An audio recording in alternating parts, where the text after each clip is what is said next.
इस कार्यक्रम के पुण्यार्चक हैं श्री कंवर लाल जी, महावीर प्रसाद जी पाटनी, आर के ग्रुप, मदनगंज, किशनगढ़, राजस्थान।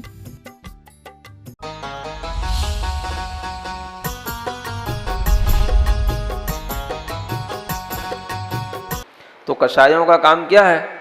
आत्मा के गुणों का घात करना। आया समझ में? अब तो बोलो, आ रहा है ना?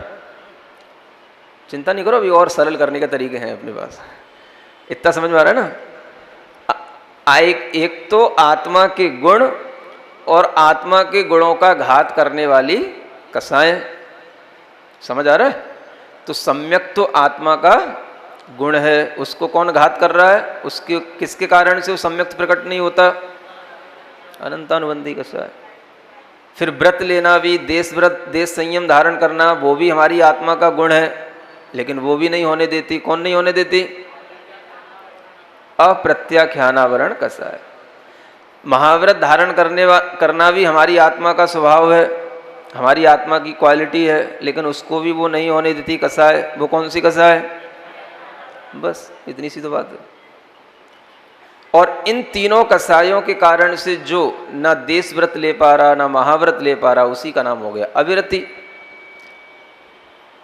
तो हो गई ना 12 प्रकार की अविरति। कसायजन्य अविरति भी हो गई 12 प्रकार की, और उसी का संबंध है बाहर के 12 प्रकार के संयम से, जो आपको बताया 6 प्रकार का प्राणी संयम और 6 प्रकार का इंद्रिय संयम।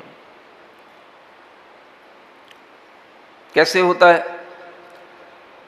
जब कोई व्यक्ति सम्यक दर्शन को धारण कर लेता है तो अनंतानुबंधी कसाय का अभाव हो गया। अनंतानुबंधी कसाय के अभाव से क्या हो गया? सम्यक तो आ गया। अब सम्यक तो होने के बाद भी उसके पास में संयम नहीं आया, विरति नहीं आई। क्यों नहीं आई? अब प्रत्याख्यान कषाय का उदय है, प्रत्याख्यान कषाय का उदय है, संजुलन का भी उदय है। ये सब कषायों का उदय एक साथ चलता है। तो जब वह जीव थोड़ा संयम धारण करेगा, जिसे हम देश संयम कहते हैं, तो वो देश संयम में क्या करता है? सबसे पहले वह त्रस जीवों की हिंसा का त्याग करता है। क्या कर पाता है गृहस्थ? त्रस जीवों की हिंसा, माने जो बड़े 2 इंद्रिय आदि जीव हैं उनकी तो हिंसा का त्याग कर पाएगा, लेकिन स्थावर जीवों की हिंसा का त्याग नहीं कर पाएगा। तो उसके लिए त्रस हिंसा से तो विरति वाला संयम आ गया, लेकिन स्थावर हिंसा से विरति रूप संयम नहीं आया। समझ आया? फिर जब वही गृहस्थ महाव्रत धारण कर ले तो उसके अंदर त्रस और स्थावर दोनों प्रकार की हिंसा का त्याग हो जाता है, तो वह पूर्ण संयमी हो जाता है। 12 प्रकार के संयम उसके अंदर आ जाते हैं। समझ आया? प्राणी संयम में अप्रत्याख्यानावरण कसाय के अभाव से देश संयम हो जाने पर वह 5 प्रकार के असंयम से तो दूर हो जाएगा। 5 प्रकार की उसकी विरति का, अविरति का अभाव हो जाएगा, लेकिन एक काय का जो संयम है वो नहीं पलेगा। कौन सा? नहीं, सॉरी, एक काय के संयम का अभाव हो जाएगा, लेकिन 5 काय के संयम का अभी उसके पास में सद्भाव, असंयम का सद्भाव रहेगा। माने देश विरत ने 6 प्रकार का जो प्राणी संयम है उसमें से कितने प्रकार का प्राणी संयम पालन कर पाया? 1 प्रकार का प्राणी संयम पालन कर पाया, जिसका नाम है त्रस्काय, और 5 प्रकार का अभी असंयम है उसके अंदर। समझ आया? और इधर जो 6 प्रकार का इंद्रिय संयम कहा गया, उसमें इंद्रिय और मन का जितने अंश में वो संयम धारण कर पाएगा वो उसके लिए उतना संयम कहला पाएगा। अब उसकी तो कोई गिनती करने का तरीका है ही नहीं है, कितना इंद्रिय संयम है, कितना मन का संयम है, लेकिन है कुछ ना कुछ तो है ही जाता है। तो वह उसके लिए देश संयम में इतना हो जाता है। तो आपको ये समझ में आ गया होगा कि 12 प्रकार का जो असंयम है वह असंयम बाहर से जो होता है उसका भीतरी कारण कसाय भाव होता है और कषाय का उदय होता है। आ गया समझ में? तो अविरति कितने प्रकार की हो गई? 12 प्रकार की हो गई। ठीक है ना। अब इसको थोड़ा सा गुणस्थानों के अनुसार समझना हो तो और सरल हो सकता है। पहला गुणस्थान कहलाता है मिथ्यात्व गुणस्थान। क्या बोलते हैं? है ना। तो जब तक मिथ्यात्व रहेगा तब तक आपके अंदर मिथ्यात्व का भी उदय रहेगा और अनंतानुबंधी कषाय का भी उदय रहेगा।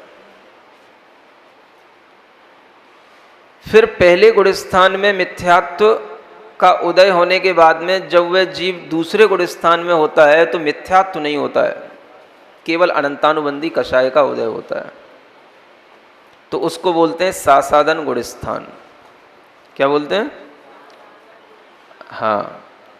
फिर तीसरा गुणस्थान होता है मिश्र गुणस्थान और चौथा गुणस्थान होता है अविरत सम्यक दृष्टि का गुणस्थान। तो अविरत सम्यक दृष्टि का गुणस्थान जब बन गया तो उसके अंदर मिथ्यात्व का भी उदय का अभाव हो गया और अनंतानुबंधी कषाय के उदय का भी अभाव हो गया। माने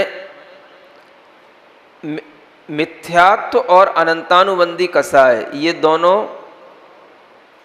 अगर आपको गुणस्थान के अनुसार देखना है तो मिथ्यात्व तो केवल पहले गुणस्थान तक ही रहता है। मिथ्यात्व कौन से गुणस्थान में मिलेगा? उसका उदय पहले ही गुणस्थान तक। दूसरे गुणस्थान में क्या आ जाती है? केवल अनंतानुबंधी कषाय का उदय। मिथ्यात्व नहीं रहा, अनंतानुबंधी आदि कषाय का उदय। ये कौन सा हो गया? दूसरा गुणस्थान। तीसरे गुणस्थान में अप्रत्याख्यानावरण कषाय का उदय प्रारंभ हो जाता है। अनंतानुबंधी कषाय भी कहाँ छूट जाएगी? दूसरे गुणस्थान में। तीसरे चौथे गुणस्थान में किसका उदय रहेगा? अप्रत्याख्यानावरण कषाय, क्योंकि वहां तक आप देश संयम भी धारण नहीं कर पाते। फिर पांचवें गुणस्थान में जब जीव देश संयम धारण कर लेगा तो अप्रत्याख्यानावरण का अभाव हो गया, तो प्रत्याख्यान का उदय रहेगा। पांचवें गुणस्थान में किसका उदय? प्रत्याख्यानावरण और संजुलन, जो आगे की कषाय, इनका उदय। ठीक है।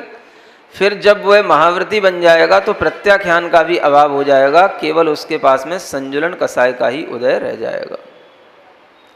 यानी संजुलन, क्रोध, मान, माया, लोभ, इनका ही मात्र उदय रह जाना, ये होता है छठवें गुणस्थान से लेकर के 10वें गुणस्थान तक। संजुलन कषाय का ही केवल उदय का खेल चलता है। शुरू के 5 गुणस्थान समझ लो और किस गुणस्थान में कौन सी कषाय का काम होता है ये समझ लो। पहले गुणस्थान में मिथ्यात्व प्लस अनंतानुबंधी, दूसरे गुणस्थान में मिथ्यात्व का अभाव, केवल अनंतानुबंधी और आगे की कषाय। तीसरे गुणस्थान में अनंतानुबंधी का भी अभाव, अप्रत्याख्यान, और चौथे गुणस्थान में भी केवल अप्रत्याख्यान का उदय। और आगे की कषाय तो उदय में रहेंगे। जब पहली वाली कषाय वो तो आपको बता ही चुके हैं, अप्रत्याख्यान है तो उसके आगे की प्रत्याख्यान, संजरण, वो तो सब साथ में ही हैं। जब तक पिछली वाली कषाय नहीं मिटेगी तब तक जो है उसके आगे वाली कषाय भी अपने आप मिट नहीं सकती है। ऐसा बीच में से नहीं होता है कि आपने संजुलन कषाय का अभाव कर दिया और अनंतानुबंधी बैठी है, ऐसा नहीं होएगा। समझ आ रहा है कि आपने प्रत्याख्यानावरण कषाय को जीत लिया और अनंतानुबंधी बैठी है, ऐसा नहीं होगा। वो सब एक एक करके जो क्रम है उसी क्रम से हटती जाती हैं और उसी क्रम से गुणस्थानों की वृद्धि होती जाती है। तो अनंतानुबंधी का अभाव हो गया दूसरे गुणस्थान तक। तीसरे और चौथे गुणस्थान में किसका सद्भाव है? अप्रत्याख्यानावरण कषाय का। उसका भी अभाव हो जाएगा जब जीव 5वें गुणस्थान में आ जाएगा। तो 5वें में रह जाएगा सद्भाव किसका? प्रत्याख्यान, संजुलन का। और प्रत्याख्यान का अभाव हो जाएगा जब जीव 5वें से 7वें में चला जाएगा, 6वें में चला जाएगा, है ना। तो 6वें से लेकर के आगे केवल संजुलन कषाय रह गई। पिछली सभी कषाएं नष्ट होने का मतलब उनके उदय का अभाव, उदय नहीं होता, सत्ता में पड़ी रहती हैं और सत्ता में पड़ी हुई चीज़ काम नहीं करती। जैसे कल आपको उदाहरण दिया था कि आपके मोबाइल में बहुत सारी चीज़ें पड़ी हों, वो कोई काम की नहीं है जब तक कि आप उसमें से जिस चीज़ को आप ओपन करना चाहते हो वो चीज़ आप ओपन ना करो, तब तक वो चीज़ें जो स्टोर में पड़ी रहेंगी वो कोई काम की नहीं है। तो जो चीज़ आप खोल के देखोगे वही कहलाएगा उदय, और जो नहीं देखोगे वो सब क्या कहलाएगा? सत्व। समझ आ रहा है? और बंद तो हो ही गया जब से आपने मोबाइल लिया, तब से है? जब से इंटरनेट शुरू हुआ तो बंद तो है ही है। तो समझ लो आप, जब से आपने मोबाइल लिया 400 शुरू हो गया ना, कहने का मतलब है ना, आपको कुछ ना कुछ फीस तो उसमें भरनी ही पड़ेगी। तो बस ऐसे ही है कि जब तक ये कसाय रहेगी तब तक आपके लिए कुछ ना कुछ कर्म का बंध होता रहेगा। कसाय हटती जाएगी, कर्म का बंध हटता जाएगा। ठीक बात? तो देखो अब रह गया अविरति, माने हो गया अनंतानुबंधी, अप्रत्याख्यान और प्रत्याख्यान वर्ण कसाय के संबंध, इससे अविरति का संबंध बन गया। ठीक है ना? तो जब ये अविरति चली गई, इस अविरति शब्द से आपका पीछा छूटेगा, तब तक आपके अंदर से 3 कसाएं जा चुकी होंगी। अनंतानुबंधी, बोलो थोड़ा बहुत तुम भी, हम ही को बुलाते रहोगे, और प्रत्याख्यान। ठीक है ना? अब फिर अविरति के बाद क्या लिखा है? प्रमाद। क्या लिखा है? प्रमाद। प्रमाद का मतलब है कि जो संजुलन कसाय की तीव्रता है उसका नाम है यहां प्रमाद। समझ आ रहा? अब केवल किसका खेल रह गया? संजुलन कसाय का। अविरति चली गई, अब संजुलन कसाय का खेल रह गया। तो संजुलन कसाय में ही तीव्रता मंदता होती चली जाती है। तो जब संजुलन कसाय की तीव्रता होगी तो कहलाएगा वो प्रमाद, है ना? और जब उसकी मंदता होगी तो वो कहलाएगी कसाय। प्रमाद के बाद क्या लिखा है? कसाय। तो जहां जो कसाय लिखा हुआ है वो केवल संजुलन कसाय की अभिव्यक्ति के लिए है। समझ आ रहा है? वो कसाय तो केवल कौन सी रह गई अब? संजुलन कसाय। तो उस कसाय का उदय चलेगा मंद होते होते 7वें 8वें 9वें 10वें गुण स्थान तक उसका उदय चलता है, और 10वें में उसका समापन 10वें गुण स्थान के अंत में हो जाता है। तो वह जीव 12वें गुण स्थान में कसाय से रहित क्षीण कसाय वाला गुण स्थान वाला कहलाता है।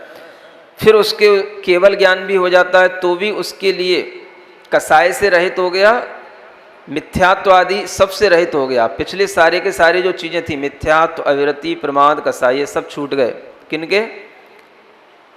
जो केवल ज्ञान को प्राप्त हो गए, लेकिन योग अभी भी नहीं छूटा। तो जो अरिहंत बन जाते हैं, 13वें गुण स्थान में प्राप्त हो जाते हैं, उनके लिए भी योग के माध्यम से बंद होता रहता है। समझ आया? और जब वही 13वें गुण स्थान से अरिहंत 14वें गुण स्थान में पहुंचते हैं, तो वह पहले तो 13वें गुण स्थान में सयोग केवली कहलाते हैं, 14वें में वो अयोग केवली कहलाते हैं, क्योंकि योगों का अभाव होने पर उन्हें 14वां गुण स्थान प्राप्त होता है। तो जब इस तरीके से वह अयोग हो जाते हैं तो फिर उसके बाद में वो सिद्ध बन जाते हैं। तो ये पांचों ही कारण जब तक रहते हैं तब तक कर्म का बंध होता है। ये पूर्ण रूप से अब आपको इन गुण स्थानों के माध्यम से समझ लेना चाहिए, है ना? मुनि महाराज के लिए कितने कारण हैं बंध के? 5 में से, अरे शकल देख रहे हो तुम लोग, इतनी देर समझाने के बाद भी कुछ तो बोलो। इसमें इन 5 में से मिथ्या दर्शन, अविरति, प्रमाद, कसाय, योग, इन 5 में से मुनि महाराज के पास में कितने कारण हैं? 3 कहां से आ गए? हाँ, कितने कारण हैं? कोई 4 कह रहा है, कोई 2 कह रहा है। एक तरह से बोलो, कितने कारण हैं? 3 कारण हैं। समझ आ रहा है? मुनि महाराज के लिए, है ना? तो वो 3 कारण क्यों हो गए? प्रमाद भी है, कसाय भी है और योग भी है। संजुलन की तीव्रता होगी तो प्रमाद हो जाएगा, मंदता होगी तो कसाय हो जाएगा, योग तो बना ही रहता है। समझ आया? 3 कारण है। अब हम अगर आपसे पूछें कि जो मुनि महाराज 7वें गुण स्थान से ऊपर चले गए, 8वें गुण स्थान से श्रेणी प्रारंभ हो जाती है, इसको बोलते हैं उपसम श्रेणी या छपक श्रेणी।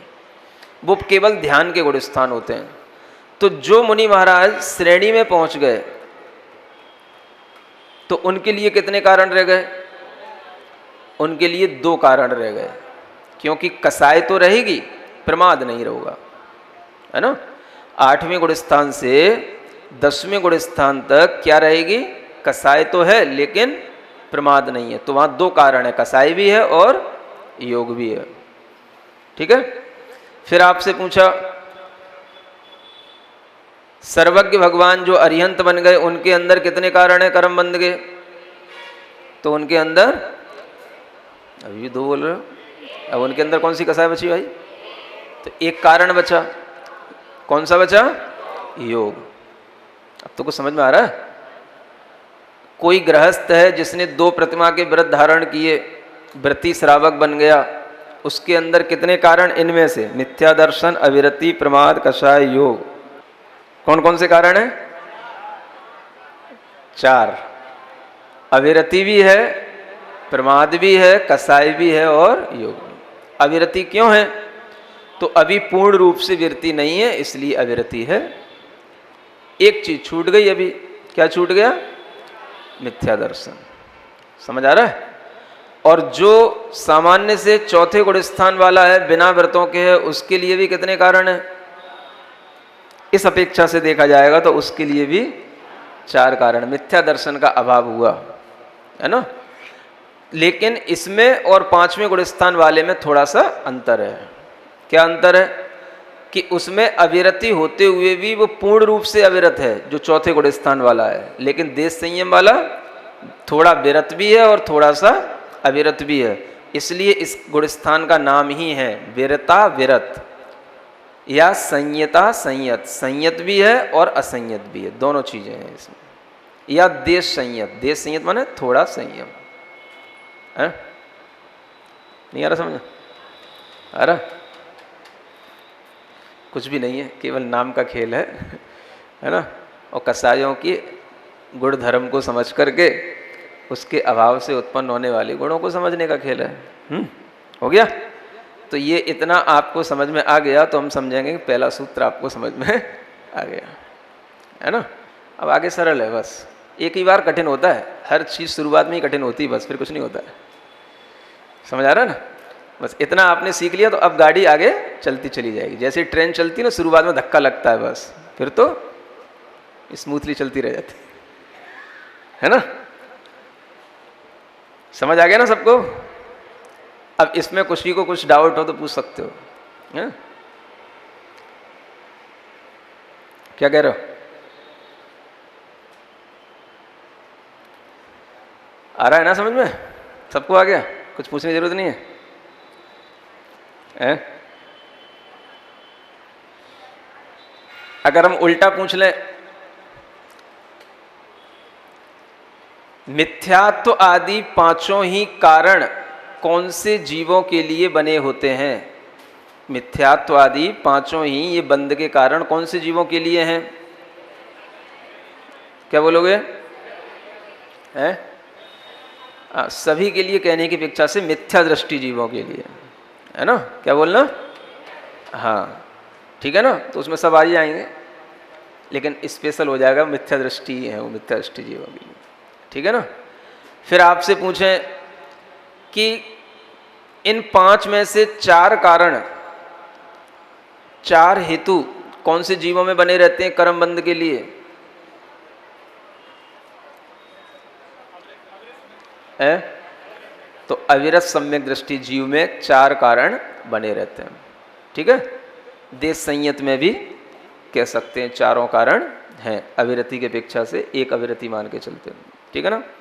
फिर आपसे पूछा 6वें 7वें गुणस्थानवर्ती मुनि महाराज के लिए कौन से कारण है कर्म बंध के? 3। कौन कौन से? और योग। मुनि महाराज की बात तो बड़ी जल्दी याद हो जाती तुमको, ऐसे लगता है?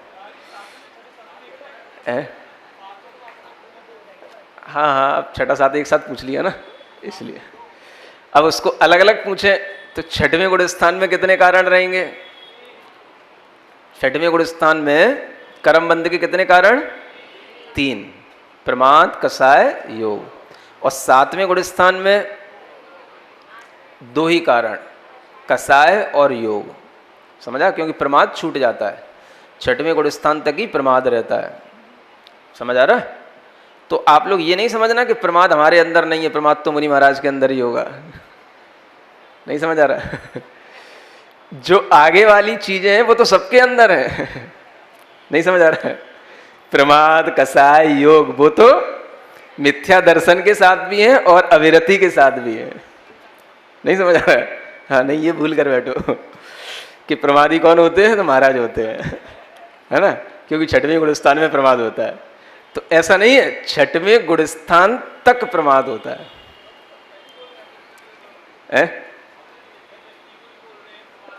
हाँ बोल ही रहे ना।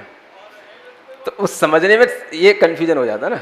बोल तो रहे हैं, जैसे हमने बोला मिथ्या दृष्टि के लिए 5 कारण हैं, तो 5 कारण तो बोल दिए, तो 5 में प्रमाद भी आ गया कि नहीं आ गया?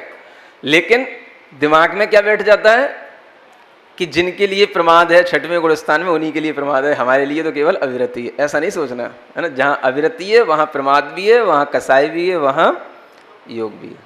जहाँ प्रमाद है वहाँ प्रमाद भी है, वहाँ कसाय भी है, वहाँ योग भी है। जहाँ कसाय है वहाँ कसाय भी है, वहाँ योग भी है। ऐसे जानना, ठीक है ना। तो ये सूत्र को ढंग से समझ लो बस। हाँ, 3 योग हैं, मनोयोग, वचन योग और काय योग। 3 प्रकार के योग हैं, है ना। तो उसमें से मनोयोग, जब तक मन रहता है तब तक मनोयोग चलता है। ये 4 प्रकार का होता है। इसको बोलते हैं सत्य, असत्य, उभय, अनुभय। ऐसा सामान्य से इन नामों को जान लो। वचन योग भी 4 प्रकार का होता है, उसके भी यही 4 भेद हैं, सत्य, असत्य, उभय, अनुभय। माने सत्य वचन योग, असत्य वचन योग, उभय अनुभय वचन योग। समझ आ रहा? अब डिटेल नहीं कर रहा हूँ अभी, है ना। मनोयोग भी 4 प्रकार का, सत्य, असत्य, उभय, अनुभय। और वचन योग भी 4 प्रकार का, सत्य, असत्य, उभय, अनुभय। ठीक है। काय योग एक तरीके से 15 प्रकार का। कितने प्रकार का? है ना। कैसे होता है 15 प्रकार का? नहीं, पूरा योग ही 15 प्रकार का होता है। काय योग जो है एक तरीके से 7 प्रकार का समझ के चलो, है ना। कुल मिलाकर के योग कितने होते हैं? 15 हो गए ना। 4 4 8 और काय योग 7 प्रकार का, 8 7 15, है ना। तो 7 प्रकार का काय योग होता है। तो उसमें एक कहलाता है औदारिक काय योग, दूसरा कहलाता है औदारिक मिश्र काय योग, है ना। अभी केवल नाम थोड़ा सा समझ लो। तीसरा है वैक्रियक काय योग, और उसी के साथ में चौथा वैक्रियक मिश्र काय योग। समझ लो, ये भी पढ़ाई बहुत बड़ी है, लंबी चौड़ी है। ऐसा नहीं समझो कि बातों ही बातों से काम चल जाता है, उदक चंदन तंदुल करने से ही। हाँ, बहुत बड़ी थ्योरी है। कितने हो गए? 4। औदारिक, औदारिक मिश्र, वैक्रियक, वैक्रियक मिश्र, फिर आहारक, आहारक मिश्र, आहारक का योग और आहारक मिश्र का योग। कितने हो गए? 6 हो गए। और एक कार्मण का योग। इस तरीके से 7 का योग होते हैं, ठीक है ना। तो योग भी जो है छूटते चले जाते हैं, और अरिहंत भगवान में जो योग रह जाते हैं वो केवल एक तरीके से काय योग रह जाता है ना, और वचन योग रह जाता है। मुख्य रूप से यही रह जाते हैं। और मनोयोग भी जो है एक तरह से माना जाता है। तो इसी कारण से जो है कुछ ये भेद उसमें से रह जाते हैं। माने पूरे के पूरे सभी 15 योग नहीं होते हैं, है ना। वचन योग केवल सत्य और अनुभय रह जाता है, असत्य और उभय छूट जाता है। काय योगों में भी औदारिक, औदारिक मिश्र और कार्मण, ये 3 रह जाते हैं, बाकी सब छूट जाते हैं, है ना। और मनोयोग में भी केवल ये सत्य और अनुभय मनोयोग ही रह जाता है। ऐसा समझ करके जानना, ठीक है। ठीक है, इससे डिटेल की जरूरत नहीं ना है? क्या रह जाते हैं? ऐसे डिटेल करेंगे तो हो जाएगा।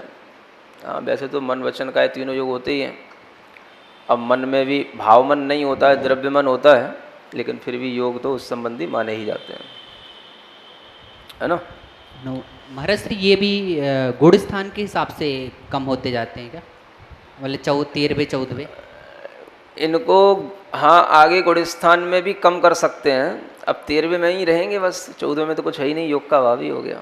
लेकिन इनका संबंध गुण स्थानों से ना होकर के गतियों से संबंध है इनका, है ना। क्योंकि जो औदारिक शरीर वाला होगा वो मनुष्य त्रियंश गति वाला होगा, तो उसके लिए औदारिक मिश्र का योग होंगे। जो देव और नार की गति वाला होगा उसके लिए वैक्रियक मिश्र होंगे, ऐसा। ठीक है, अब ज़्यादा डिटेल में ना जाओ, नहीं तो ये लोग भटक जाएंगे। कल से आनी बंद कर देंगे फिर।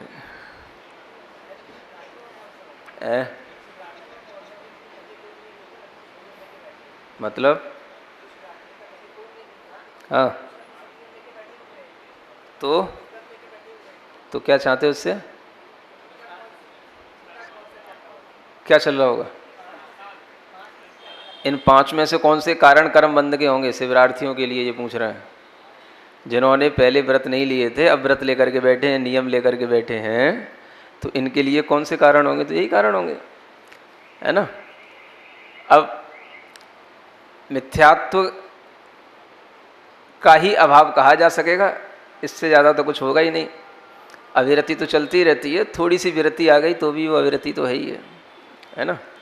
इस तरीके से इतना ही समझना चाहिए। और कई बार ऐसा भी होता है कि बाहर में त्याग हो जाता है लेकिन भीतर में कसाय वगैरह बनी भी रह जाती हैं। समझ आ रहा है? हाँ, ऐसा भी हो जाता है। सुन रहे हो? बाहर से त्याग हो जाता है, बाहर से व्रत संयम सब ले लेता है, महाव्रती भी बन जाता है, और भीतर से कसाई भी पड़ी रह जाती हैं। ऐसा भी हो जाता है। समझ आ रहा है? तो वो क्यों होता है? जब उसका लक्ष्य, उसके अंदर का श्रद्धान मोक्ष का नहीं होता, तब उसके अंदर ये चीज़ें घटित होती हैं। समझ आ रहा है? संसार की ही उसके अंदर सुख साधन की एक इच्छा बनी रहती है, तो बाहर से त्याग करके भी वो सांसारी ही बना रहता है। आया समझ? ये भी जानने की केवल इतनी ही जरूरत है। आगे थोड़ा पढ़ लें। सकसायत्वात् जीवः कर्मणो योग्यान पुद्गला नादत्ते सबंधः। क्या कहा जा रहा है यहाँ पर? पहले तो सूत्र में क्या बताया था? बंध का कारण क्या है, बंध के हेतु क्या है, बंध हेतु है ना।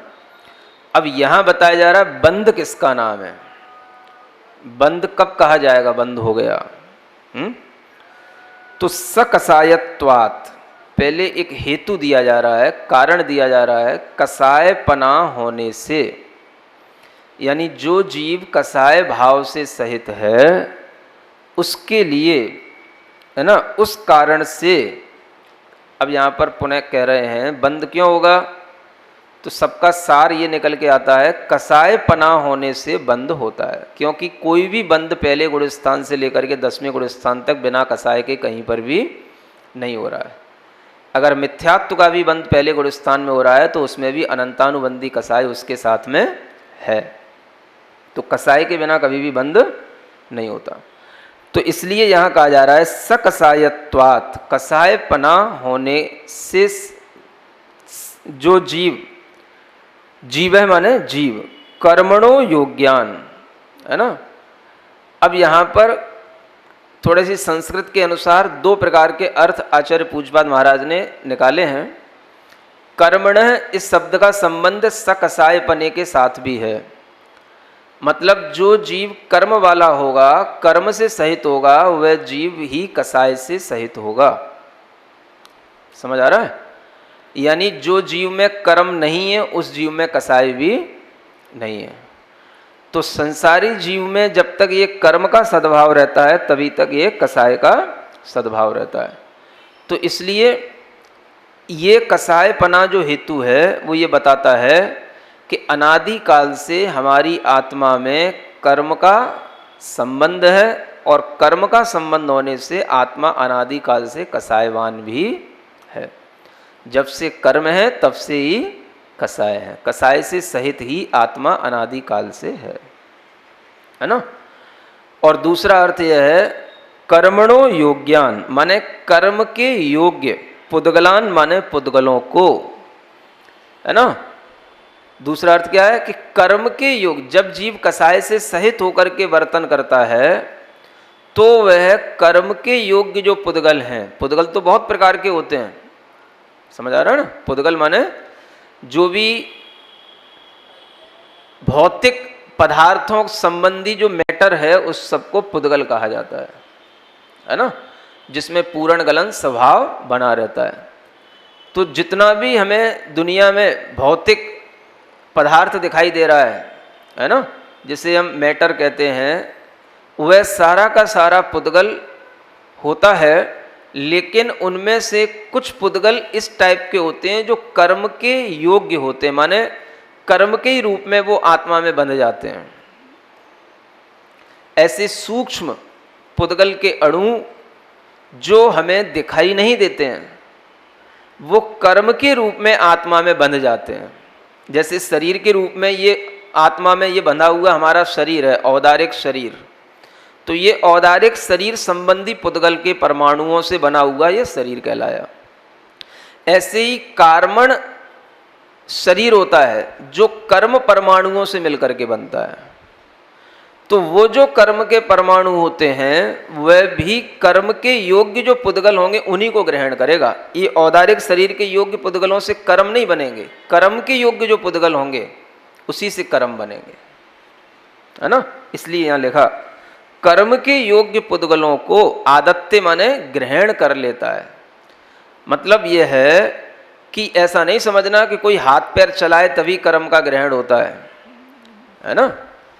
कोई आपके हाथ में कुछ रखे या आप अपने हाथ से कुछ लो तभी कुछ ग्रहण करने में आता। ये ग्रहण कैसे हो रहा है? जो जो जीव कसायवान है वो कर्म को ग्रहण कर रहा है, समझ आ गया। और उस कर्म को, कर्म के योग्य पुद्गलों को आदत्य माने ग्रहण कर लेना, उसी का नाम सबंध है, वह ही बंध कहलाता है। यानी हर समय पर जो आत्मा अपनी जिस कसाई की तीव्रता, मंदता, जघन्यता के साथ में जिस तरह के पुद्गल कर्म परिगणाओं को, कर्म परमाणुओं के स्कंदों को ग्रहण कर रहा है, वह उस समय पर बंध कर रहा है, इसी का नाम बंध कहलाता है। और ये सभी संसारी जीवों में कर्म का बंध चल रहा है।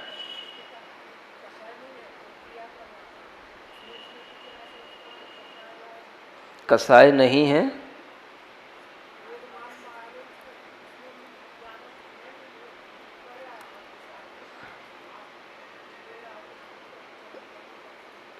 नहीं, ऐसा तो कोई जीव नहीं जिसमें कसाय ना हो, क्रोध मान माया लोभ ना हो। ये तो अभी सब डिटेल हो ही चुका है, आप थोड़ा देर से आए हो है ना। तो ऐसा तो कोई जीव है ही नहीं है, अब तो समझ में आ चुका है ना। तो हर जीव में इन कसायों के उदय के कारण से अपने आप उसके अंदर वह भाव भी बनता है और उससे वो कर्म अपने आप बंध को प्राप्त हो जाता है, उसका नाम ही बंध कहलाता है। चाहे छोटे से छोटा जीव हो, चाहे बड़े से बड़ा जीव हो। नमस्ते महर्षि। अभी तो जहाँ बंद हो रहा है उनकी बात करो, जो कसाय से सहित हैं उनकी बात करो ना। सकसायत्वात्, अब 13वें गुणस्थान में कहाँ सकसायत्वात् हो गया? नमस्ते महर्षि। महर्षि, जब इसमें बंद को जो कषाय सहित जीव है उसे ही बंद कह रखा है, तो केवली भगवान के पास कषाय नहीं है, तो वहाँ बंद किस अपेक्षा से है? वहाँ पहुँच गए तुम, मानोगे नहीं। जिनके कसाय नहीं होता है उनके जो बंद होता है वो बंद संसार का कारण नहीं होता है। आगे आपने कौन सा 6वां अध्याय, उसमें 2 प्रकार के आश्रव और बंद बताएं। एक सांप्रदायिक आश्रव होता है, एक ईर्यापथ आश्रव होता है ना। तो जो कसाय से सहित जीव होते हैं उनके सांप्रदायिक आश्रव और बंद होता है, और जो कसाय से रहित जीव होते हैं उनके ईर्यापथ आश्रव और बंद होता है। तो आश्रव होता है बंद करके निकल जाता है, कसाय नहीं होने के कारण से उसमें क्या नहीं होता है आगे के सूत्र में बताया जाने वाला, आगे और भी क्लियर होएगा, ठीक है ना। हाँ, तो इतना समझो अभी, है ना। अभी थोड़ा सा अरिहंतों की चिंता नहीं करो, संसारी जीवों की चिंता करो, अपनी चिंता करो अभी, है ना। वो तो सब बिल्कुल क्लियर है, अरिहंतों के पास क्या है क्या नहीं, वो तो सब बाद में आ जाएगा, है ना। थोड़े पढ़े लिखे लोगों के दिमाग ऊपर ज़्यादा चलते हैं।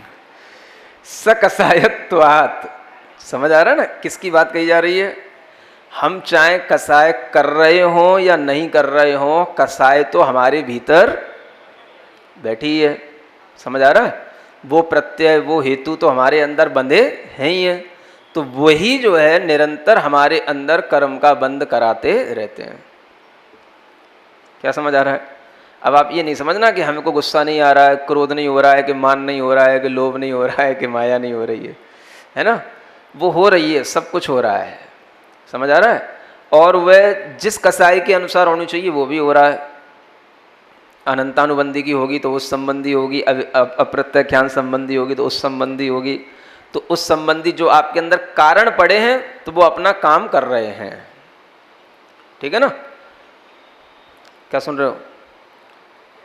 अगर आपने मोबाइल ले लिया है और उसकी सिम आपने जो है डलवा रखी है तो आपका उस कंपनी से संबंध हो चुका है, कारण हो गया। तो अब आपको उसकी कुछ ना कुछ फीस भरनी पड़ेगी, चार्ज होता रहेगा, बंद होता रहेगा। आपको हमारा मोबाइल बिल्कुल बंद पड़ा है तो जितना बंद पड़ा है तो भी आप जितना आपको मिनिमम जितना चार्ज है उतना चार्ज तो बढ़ना ही है, अगर आपको उसे आगे काम में लेना है तो। और फिर आपने जितना चलाया, जितनी कॉलिंग की, उसके अनुसार आपके लिए उसमें चार्ज और प्लस होता चला जाएगा। क्या समझ आया? अभी जो कर्म का बंध हो रहा है वो तो कैसा हो रहा है? हम कर नहीं रहे लेकिन फिर भी कर्म का बंध जो हमारे अंदर कसाई पड़ी है उसके अनुसार हो रहा है। और जब हम कसाई करते हैं तो इसका मतलब क्या है? हम मोबाइल का उपयोग कर रहे हैं। समझ आ रहा है? और जैसे ही हम कॉलिंग करेंगे तो उस कॉलिंग के अनुसार उसमें चार्ज बढ़ता चला जाएगा। अब कॉलिंग के चार्ज तो कम हो गए, पहले जो इलेक्ट्रिसिटी का यूज करते थे उसके मीटर लगते थे। समझ आ रहा ना? वो ज़्यादा फिट बैठता है कि जैसे ही आपने स्विच ऑन किया, बल्ब चालू हुआ, उधर मीटर घूमने लगा। समझ आ रहा है? और एक राउंड का कुछ ना कुछ पैसा तो लग ही जाता है। समझ आ रहा है? चाहे वो 10 पैसा 5 पैसा जो भी बनता हो, कितने राउंड उसमें हो गए, जितने राउंड हो गए उसके अनुसार उसका बंद जो है उतना चार्ज उसका बनता चला जाता है। तो इससे ज़्यादा आपको अच्छा समझ में आ सकता है।